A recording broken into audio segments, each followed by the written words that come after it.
One, two, three, one, two, three, in the place to be. This is your player partner from the bottom of the map. It is your dog is real, and we are back for a new season. We done jumped off into the season's kicked off. Before you get into it, make sure you like, subscribe, share, comment, jump in. Um, Just want to let y'all know me and Ike Hayes. We just going through some transitions. So, getting a new studio together, getting some things together. So, just continue to rock with us as we, get try to put some better things together for y'all to get y'all some better content. Um, but yeah, I've been watching everybody's shows, everybody's pods. Just want to give shout outs to everybody that's still doing their thing. Kane Nation, um, shout out to my dog South Coast King and the guys over there. They still steady putting out great content. And all the rest of the guys. I'm a little late, so you guys have already seen all the tape, all the highlights. You've probably seen every breakdown. Miami goes into Gainesville, smack the Gators. You don't need any more on that. You done seen every play. You done broke down every highlight. Coach Hayes then gave you the good, the bad, and the ugly. Coop then gave you a whole bunch of stuff. I say South Coast, Nate, what everybody's done broke down everything. Cam Ward, all these guys. You know, Josh Pate, ESPN, Feinberg, Desmond, Kurt. Everybody's done broke down the game. All right, so you've seen it every which way. There's nothing new that I can tell you about this game. All right, you've seen it all.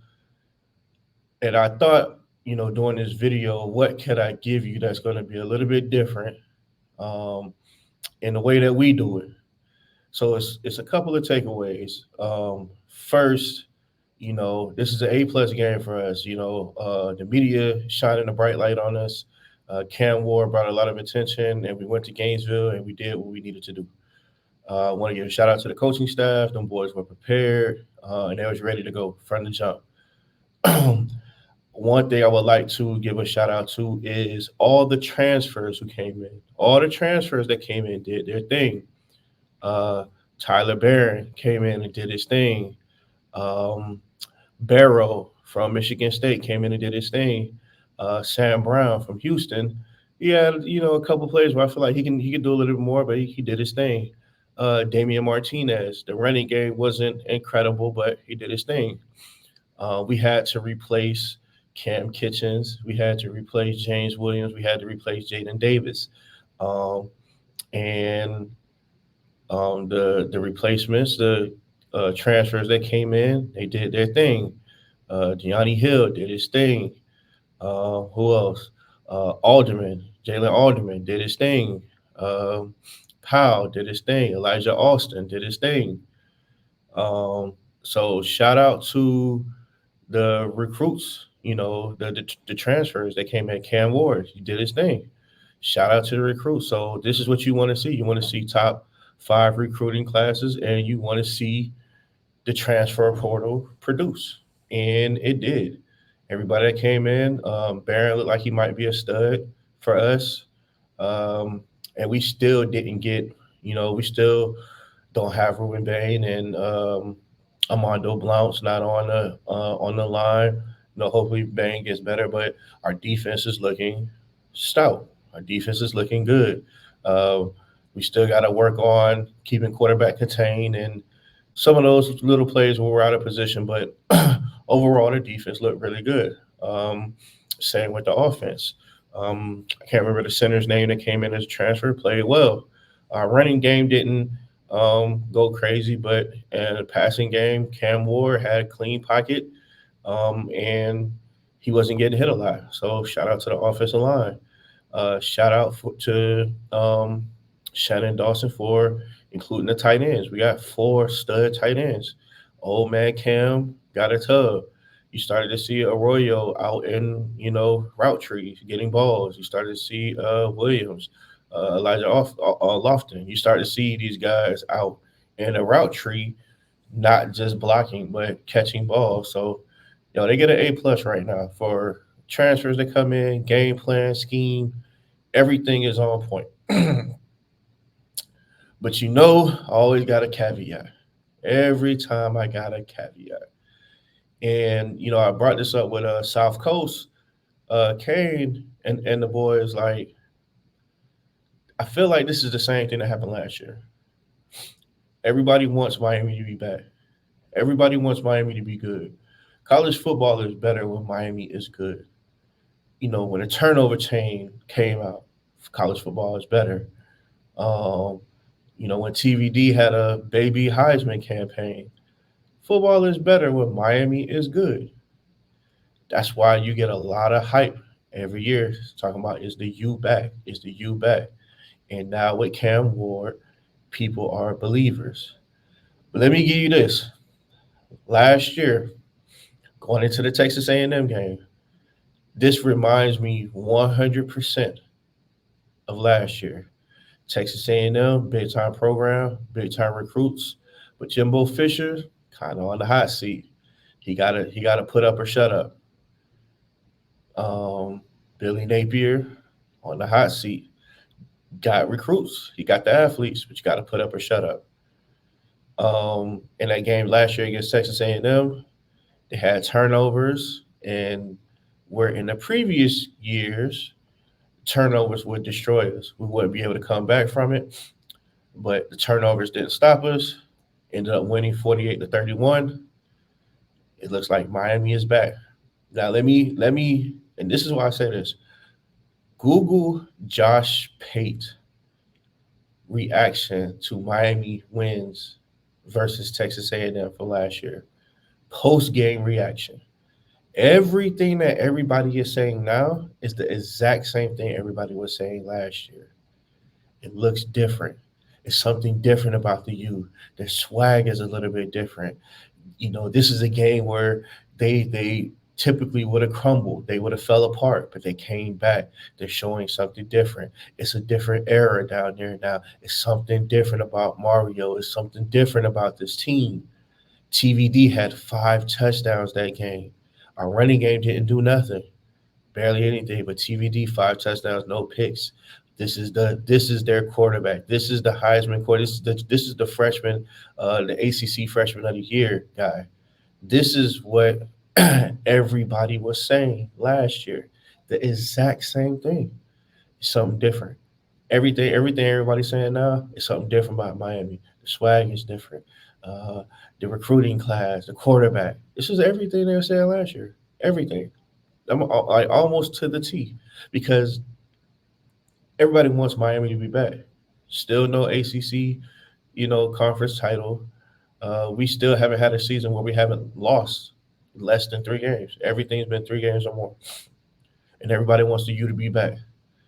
So I was saying, like, Lee Corso, not so fast. Let's slow down, one game at a time. Because last year we were 4-0, dropped the game to Georgia Tech that we should have won, and our whole season fell apart. Coaching, TVD, the whole it turned into a shit show, and we just watched it fall apart because we were so thirsty and so hungry that we, as a team, even as a fan base, we didn't want to be patient. We just want it right now. I just hope that the coaching staff and everybody do not jump into the hype train. Let's take it one game at a time. The games that we're supposed to win, we win. The ugly games, because you have a dogfight every now and then. Those ugly dogfight games, figure out a way to win.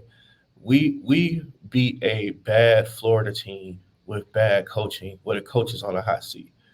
We're gonna play Florida A&M. We got a favorable schedule.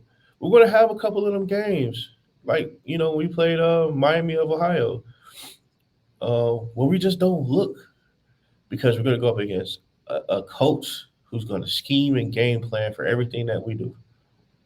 And to me, like Mike Tyson said, you don't have everybody has a plan until you get punched in the face. And when we get punched in the face, I want to know what's going to be the response. Is it going to be, oh, Cam needs this, or Cam is that? That's another person.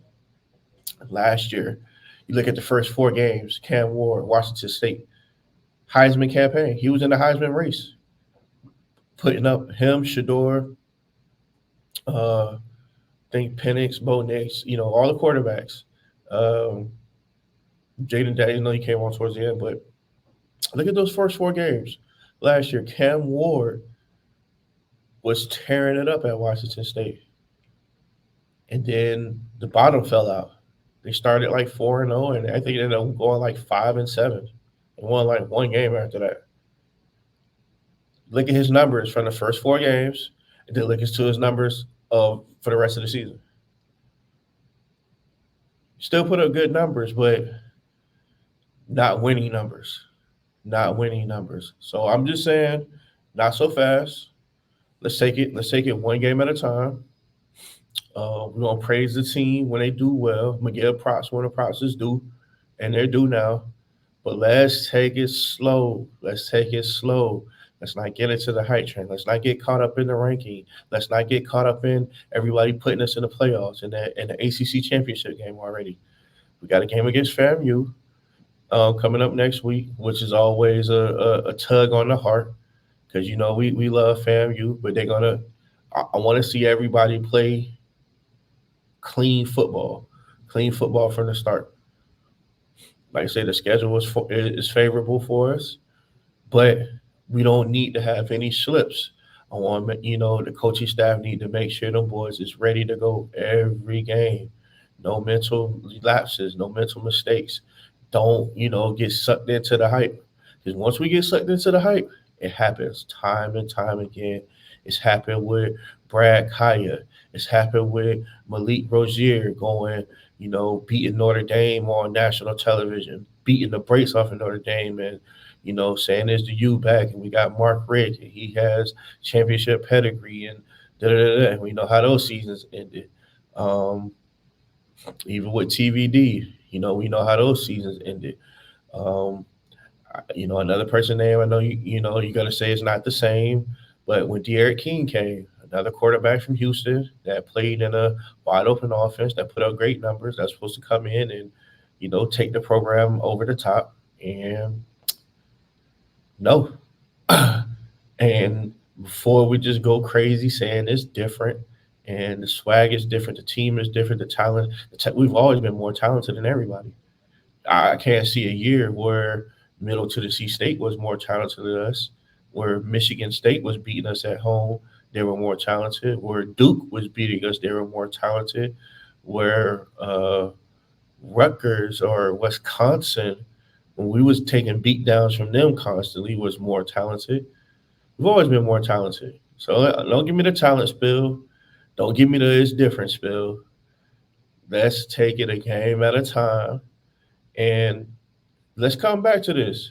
If I'm wrong, which it's not about me being wrong this time. It's about let's be patient. Let's not say well this was bad, this was bad, because there was the run game could definitely you know it left a lot to be desired. We want to see the run game really take off. The passing game is doing what it do. Restrepo is doing what he do. I'm starting to put, yeah, this may sound blasphemous for some of y'all, but I want to start putting X in them Santana Moss, Andre Johnson, Reggie Wayne conversations. I think he deserved to be in there as one of the greatest Hurricanes. I think he surpassed like Braxton Berrios and those guys. But I think he deserves to be in the Michael Irvin conversation, just as a Kane, not just as a Kane. I know we love our legends. So I don't but he's out there making it happen year after year after year. He's been Mr. Reliable. So jump in the comments. Let me know what you think. How you feel about the hype train. How do you feel about will Miami be able to withstand the success, the attention that comes with the success? Are you worried about that? Are you worried about coaches?